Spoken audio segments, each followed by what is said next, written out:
friends, and welcome to Storytime. My name is Flyleaf the Book Fairy, your friendly neighborhood storybook fairy, and I'm absolutely glittered that you're here with me today.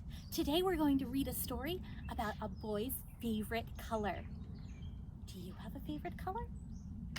Oh, that's lovely. Mine is pink, but as you can see, I like all of the colors. Today's story is Morris Micklewhite and the Tangerine Dress, written by Christine Baldacchino with pictures by Isabelle Malenfant. I'm sorry if I mispronounced that. Look at that tangerine!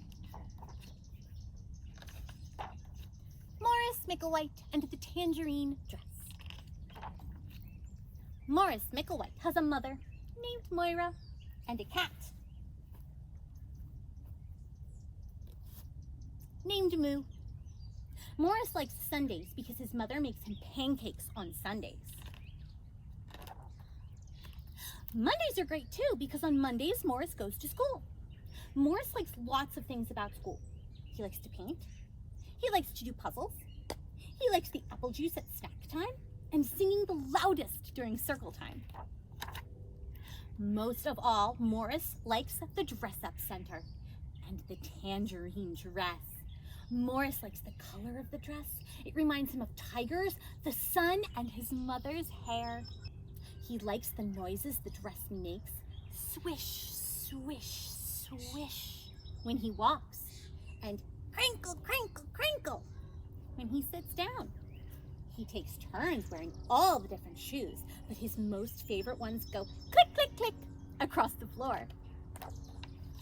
Sometimes the boys make fun of Morris. Sometimes the girls do too. Morris pretends he can't hear their words over the swish, swish, swishes, crinkle, crinkle, crinkles, and click, click, clicks he makes when he walks. Morris pretends he can't hear their words, but he can.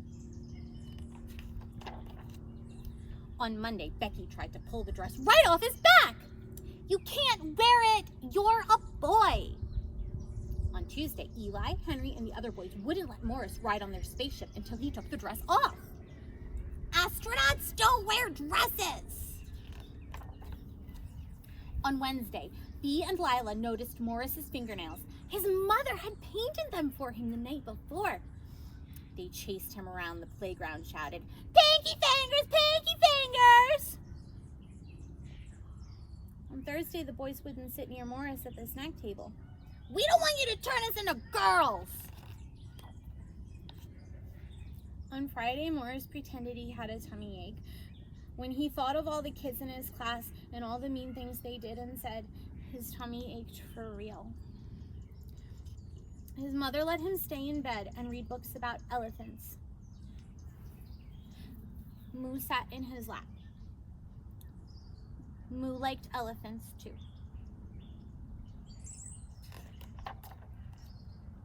On Saturday, Morris's mother brought him some apple juice. He took a sip. She stroked his hair. Moo purred loudly.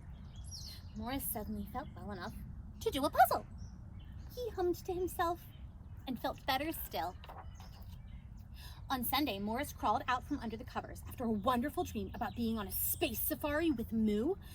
In the dream, they saw big blue elephants and tigers the color of the sun that Morris could hold in the palm of his hand.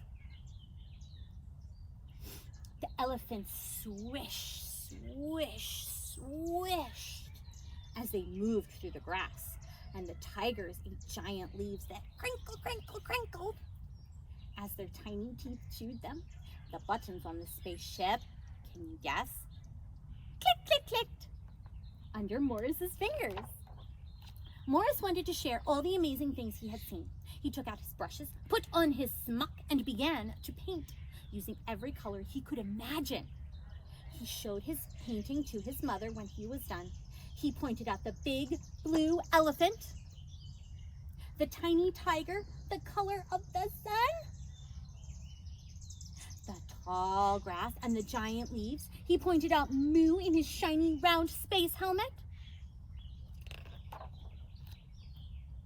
And who is that? his mother asked, pointing at the little boy in the tangerine dress riding atop the big blue elephant. Morris was hoping she'd ask. "That's me," he said.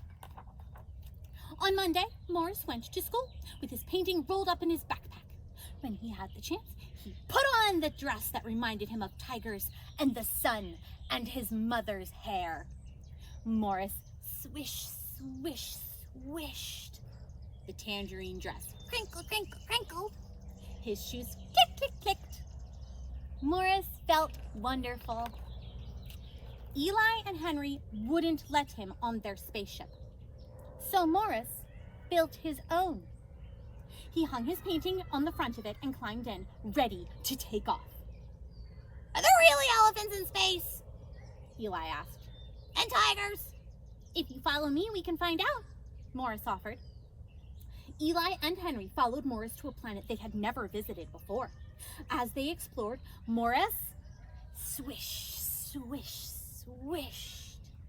The tangerine dress crinkle, crinkle, crinkled. His shoes click, click, clicked. By the time they returned to Earth, Eli and Henry had decided that it didn't matter if astronauts wore dresses or not. The best astronauts were the ones who knew where all the good adventures were hiding. Morris smiled. He already knew that.